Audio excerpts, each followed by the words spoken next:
brother. Never give in when your family is counting on you. Breath hissed from between hard-clenched teeth, a cloud of frost haloing his hanging head. Big Mac's mane was plastered to his neck, wet with snowmelt and brittle from the cold. Hooves felt like they were made of lead. Every step he took hurt like nothing else he'd experienced. The young stallion had been walking through the heavy, wet, knee-deep snow for he didn't know how long.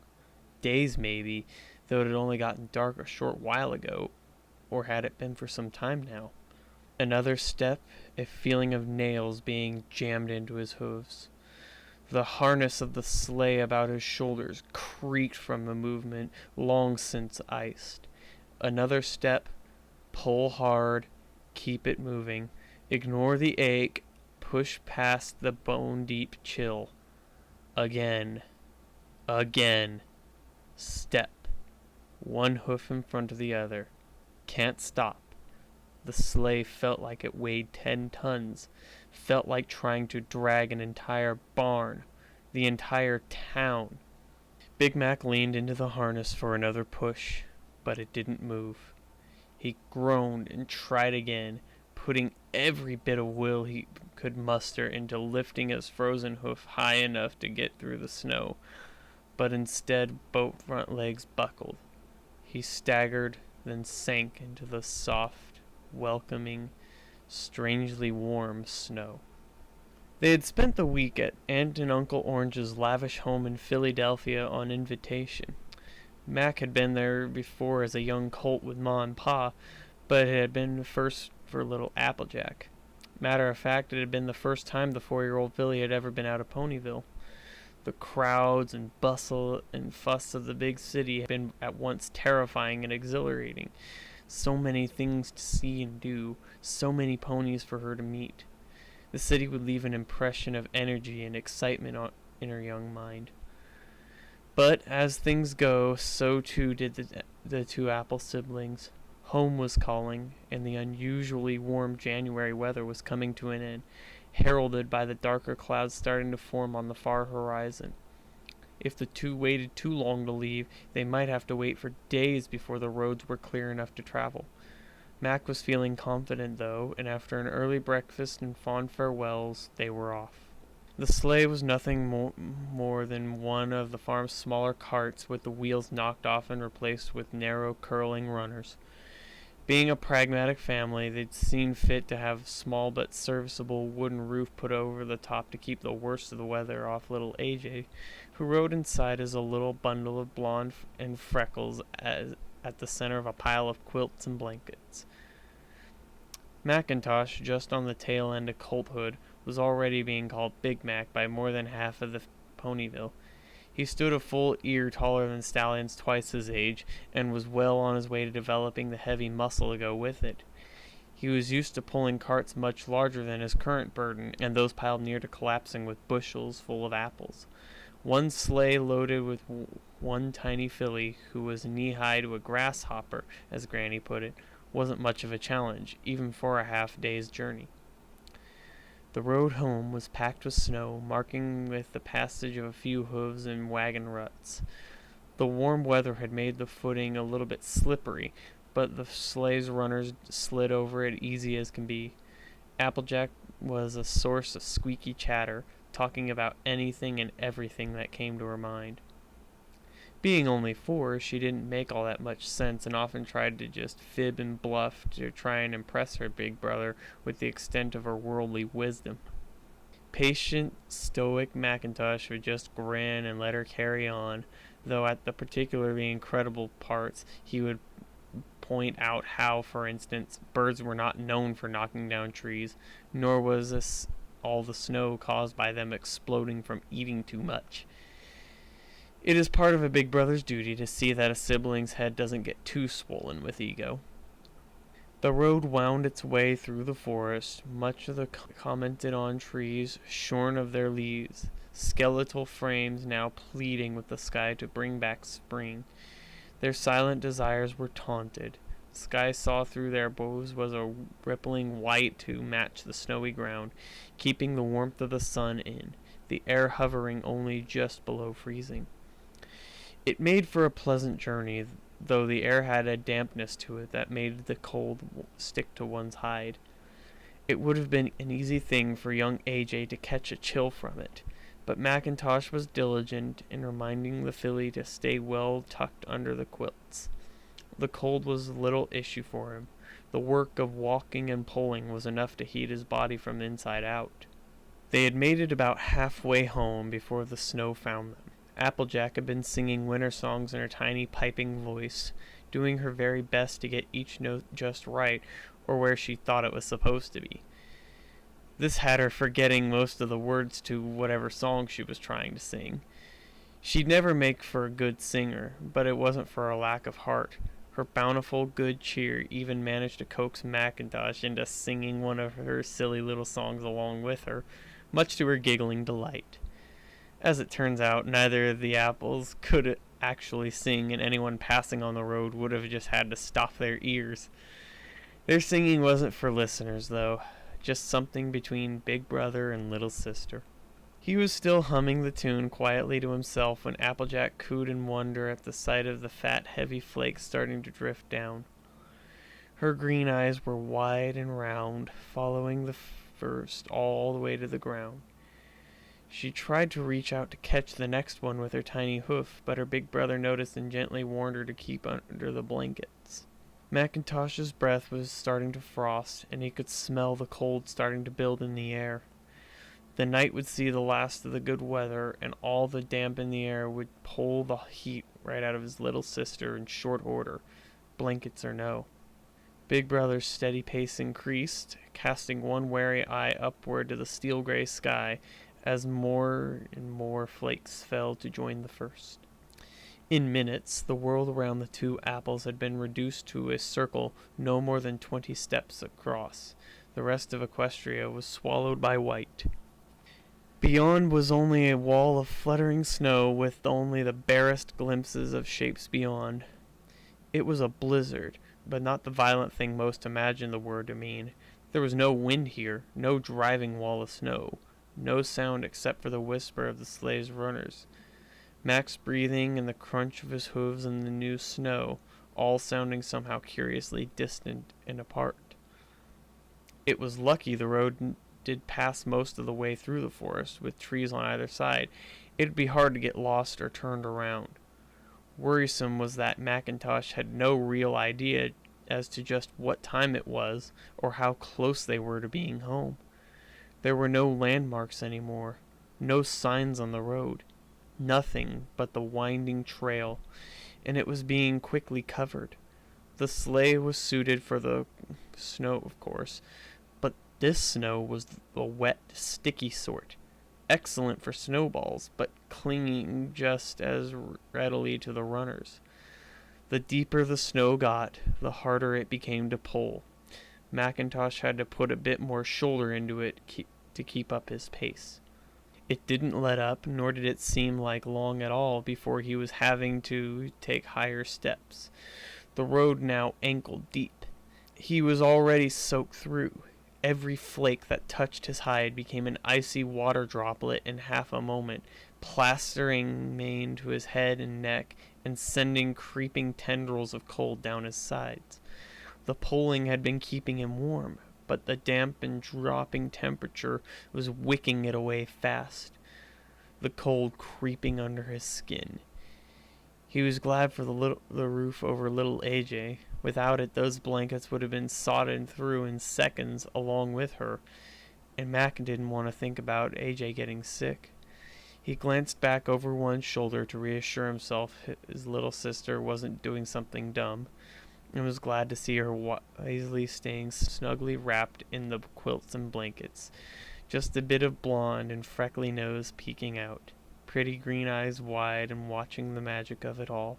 She'd never seen a snow like this from anywhere but behind a window with a warm fire close by. There was no way to tell time, but it was certainly growing dark, and the snow was making it hard going. Knee-deep, heavy, clinging, and wet, numbing his hooves, the cold in the air enough to ice the snow melt on Macintosh's back and mane. He was breathing hard, sweat stinging his eyes, muscles shivering, aching. The pace had slowed to a crawl. He didn't know how far away home was, how much longer until he found the fence at the side of the road that marked the farm's boundary. Macintosh had thought about abandoning the sleigh and just bundling AJ onto his back in her blankets and making a run for the homestead. But the snow was still falling, was still terribly wet. The sleigh's roof was all that was keeping her safe and dry. He thought of trying for a fire, but had to dismiss it. The forest was wet throughout. Nothing would burn. Plus, a blizzard like this could last for days. Even if they made a fire, they'd need a proper shelter and some way to keep said fire lit. He had to keep pressing on, had to keep moving. Mac couldn't stop. Something bumped against his head, and again. He felt so warm, like the entire world was a hot bath, every ache forgotten. A third bump, then a sound, bright and piping. Familiar. Applejack. Probably wanted him to get out of bed and play. Macintosh didn't fancy the idea much. He was far too comfortable. He lifted a hoof up to push the littlest apple away. Tried to lift a hoof. He couldn't move it. Macintosh's brow furrowed into a frown as he tried to stir. A fourth bump, and this one hard enough to warrant getting mad about. He took in a breath to berate the little sister and felt agony constricting his chest. His eyes flew open. Snow. He was laying on his side, heavy white flakes falling all around. The world dark. That piping noise. Familiar. Tremulous. Frightened. Big Mac searched with his eyes and found the source. All blonde in freckles, big round eyes worried and watery with tears. Applejack was in the snow beside him, tiny body trembling, shivering. Two tiny hooves on his shoulder now, trying to shake him awake. She wanted him to get up, pleading with him to get up, but Big Mac only wanted to fall back asleep. He felt so warm. Little Applejack started to cry, trying to push harder at Mac's shoulder as his eyes started to drift closed again, pleading with him not to leave her. Macintosh wanted to hush her gently, to tell her that he just needed to rest a second, a quick breather to get his strength back. He wanted to tell her that he'd never leave her, but something in the back of his mind knew it was a lie, that if he let himself fall asleep, he would be abandoning his sister in the cold. The shock of that thought hit Macintosh like a sledgehammer, driving a white-hot spike into his heart. He was suddenly struggling, eyes shooting wide open, breath steaming from his clenched teeth in huge gasps. He wanted to scream. He wanted to scream with every iota of his being in absolute rebellion to that thought. He wanted to bellow and rage against the clouds, rage against the night. Big Mac wanted to kick down the sky itself for daring to threaten his sister. He was up again, eyes hot with fury at the world, at himself. He wrenched free of the sleigh's harness with one mighty buck, snapping the wooden shafts like they were pieces of kindling. Applejack was shivering at his hooves, clinging tight, crying, and the sound she made was pure torture in his ears. The sound of her so frightened was nothing he ever wanted to hear, hurt worse than any pain he could have ever imagined. Macintosh had her up then into the quilts and blankets, then bundled onto his back. He told her to hold tight, to be brave. Then he turned and plunged through the snow like a meteor.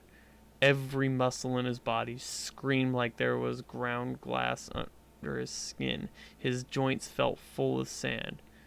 Macintosh couldn't feel anything from the knees down, but it wouldn't stop him. Nothing would stop him now. The idea that he had been so close to leaving AJ alone drove him on with the energy of a mad being. Big Mac would have walked through walls to keep her safe. He would walk across fire.